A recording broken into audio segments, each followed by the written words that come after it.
All right, guys, today we are going to be focusing on a second of our transformations. Today we're going to be talking about translations. And we said that translations are also called a slide. So yesterday we talked about how reflections can also be called a flip. Translations, you'll hear me say translation, but more often than not, you'll hear me say slide. It's just a little bit more friendly language. So looking at our shapes here, remember that a translation is when a shape or an object slides to a new spot. So here I've taken this parallelogram and I've just slid it over to this side. So that shows us a slide. Now, I could also take this shape and I could slide it diagonally. And I've also shown a translation here.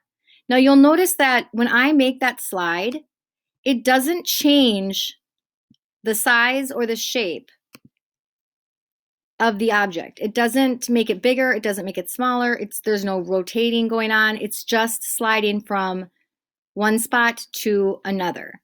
So let's try this with a couple more of our shapes.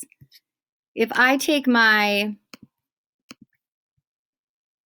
triangle here and I bring it over to my line of reflection, if I want to show a translation, I literally can take this triangle and I can slide it anywhere across that line of reflection, and I have shown a translation or a slide. So your work today is going to be working with translations, and I want you to just remember that it doesn't change the size or shape, and it doesn't, there's no rotating, there's no flipping, it's just sliding from one spot to another.